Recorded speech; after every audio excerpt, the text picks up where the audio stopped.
अब सवाल बड़ा यही उठ रहा है कि क्या एनडीए के अर्जुन बन पाएंगे नीतीश कुमार, क्योंकि तस्वीरें तो कुछ यही बयां कर रही हैं। इस मुद्दे पर चर्चा की शुरुआत हम करते हैं और हमारे साथ इस वक्त जुड़ चुके हैं हमारे एडिटर इन चीफ दीपक चौरसिया जी और एलजेपी के प्रमुख रामविलास पासवान जी। आप दोनों का बहुत स्वागत है। शुरुआत दीपक जी आप ही से हम कर लेते हैं। नरेंद्र मोदी पर जेडीयू में दो फाड़ की स्थिति जो देखी जा रही है, उसे क्या आप मानते हैं कि दरअसल पर्दे के आगे की सियासत है या फिर पर्दे के पीछे खेल कुछ और चल रहा है?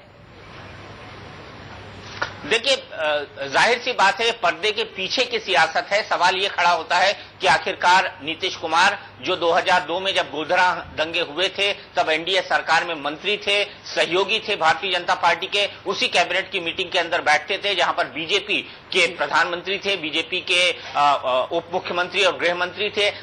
तब में और अब के हालात में ऐसा क्या अंतर आ गया है कि नरेंद्र मोदी और भारतीय जनता पार्टी का एक धड़ा आरएसएस अब अनटचेबल यानी अस्पृश्य लगने लगा है नीतीश कुमार को? क्या इसके पीछे कोई राजनीति है? क्या इसके पीछे कोई महत्वाकांक्षा है? क्या इसके पीछे और कोई वजह है? और कोई वजह पर हम इसलिए खास तौर पर बोल रहे हैं चित्रा, मैं रामविलास पासवान जी से बात शुरू करूं, उनसे आगे का सवाल पूछूं, लेकिन हम दर्शकों को दिखाना चाहेंगे कि सबसे पहले इंडिया न्यूज और न्यूज़ के सामने जो जनता दल यूनाइटेड है उसके राष्ट्रीय सचिव शिवराज सिंह ने क्या बात कही थी। उन्होंने सीधे सीधे आरोप लगाया है नीतीश कुमार पर, साथ ही साथ शरद यादव पर, कि क्या ये सब काम वो लोग विदेशी ताकतों की फंडिंग के चलते तो नहीं कर रहे हैं। सुनते हैं शिवराज सिंह जो कि प्रवक्ता हुआ करते थे अब से कुछ दिनों पहले तक, जब उन्होंने अपने बयान दिया उनको पार्टी ने निकाल दिया, उनका क्या कहना है इस राष्ट्रीय कार्यकारिणी और मोदी की इस मुहिम के बारे में।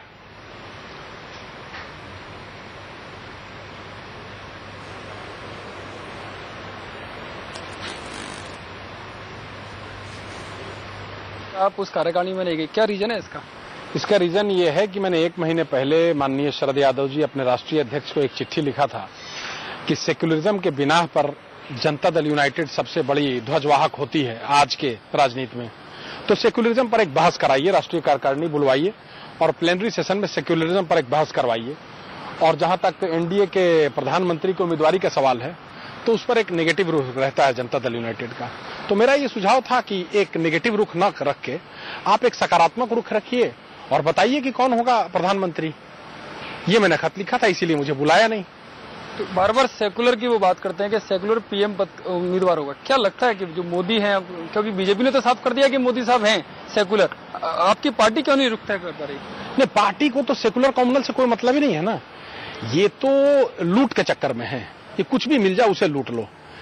ये जब नीतीश कुमार जी को भारतीय जनता पार्टी के ये हिस्सा नहीं थे और ये एनडीए के हिस्सा नहीं थे, तो नवंबर में 1995 में भारतीय जनता पार्टी की राष्ट्रीय कार्यकारिणी में पहुंच गए थे ये, जबकि न बीजेपी के हिस्सा थे न एनडीए का हिस्सा थे, और बोले हम तुम्हारे साथ हाथ मिलाना चाहते हैं। 1995 के उस दस्तावेज में जो राष्ट्रीय कार्यकारिणी की भारतीय जनता पार्टी की दस्तावेज है उसमें साफ है कि हिंदुत्व हमारा अडिग एजेंडा है। तो उस टाइम इनको क्या हुआ था? 1995 से पहले क्या राम जन्मभूमि बाबरी मस्जिद विवादित ढांचा का विध्वंस नहीं हुआ था? क्या उसमें लोग नहीं मरे थे? क्या उस समय सेकुलरिज्म और कम्युनलिज्म की बहस नहीं हो सकती थी?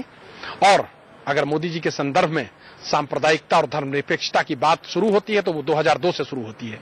तो मैं ये जानना चाहता हूं कि 2002 में इन दोनों नेताओं का क्या रुख था नरेंद्र मोदी के प्रति? सरकार में थे, सरकार में नहीं थे, मंत्री थे, खा पी रहे थे, लूट रहे थे। एक मुट्ठी अनाज लेकर के रॉयट विक्टिम्स के लिए नहीं गए शरद यादव, और ये रेल मंत्री थे। गुजरात दंगों में सबसे महत्वपूर्ण मंत्री भारतीय रेल मंत्री थे। नीतीश कुमार का क्या कहना है उस? जिस तरह से जेडीयू बार बार मोदी के नाम का विरोध कर रही है, लगता नहीं कि पार्टी की राय नहीं है, केवल एक नीतीश का ही चल रही है, एक व्यक्ति के इशारे पर पार्टी चल रही है, इशारे पर पार्टी? ये देखिए, ये कहीं नहीं जाएंगे बीजेपी को छोड़ के। इनको पता है कि नीतीश कुमार जो आखिरी चुनाव लड़े थे 2004 में, उसके बाद तो चुनाव लड़े नहीं, ये तो बीजेपी के दम पे मुख्यमंत्री बने हैं। 2004 में जो लोकसभा का चुनाव लड़े थे उसमें हार के आए थे अपने घर से। तो इनको अपनी राजनीतिक हस्ती का बहुत अच्छी तरीके से पता है, और ये बीजेपी छोड़ेंगे तो बार्गेनिंग कर रहे हैं कि मुझे बना दे प्रधानमंत्री। अरे ऐसे कैसे होगा भाई? तुम 20 सीट की एक रीजनल पार्टी हो, तुम डिक्टेट करोगे? ये क्या माफिया है? तो ऐसे पॉकेटमारी थोड़ी चलती है राजनीति में। और जिस दिन नीतीश कुमार अपना नाम आगे करेंगे उस दिन शरद पार्टी तोड़ देंगे। जिस दिन शरद यादव जी अपना नाम आगे करेंगे कि मैं प्रधान, उस दिन नीतीश पार्टी तोड़ देंगे।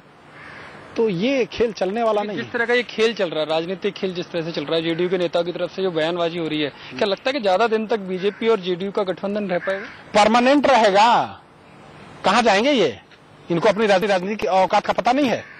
शरद यादव मध्य प्रदेश से आए, उत्तर प्रदेश से हार के आए बिहार, अब बिहार से कहां नेपाल जाएंगे चुनाव लड़ने? इनको पता नहीं है अपनी औकात। और बिहार का मॉडल कहां पहुंचा दिया इन लोगों ने बिहार को।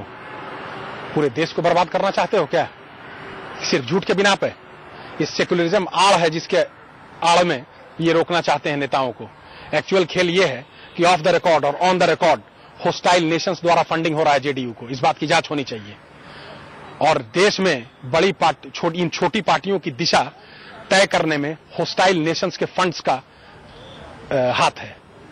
तो ये थे शिवराज जी, काफी नाराज हैं अपनी पार्टी के नेताओं से। साफ उनका आरोप है कि उस वक्त 2002 के जब दंगे हुए थे उस वक्त ये लोग एनडीए की सरकार में थे, तो उनका रुख उस वक्त जो सेकुलर की बात आज कर रहे हैं सेकुलरिज्म की, उस वक्त वो रुख कहां था?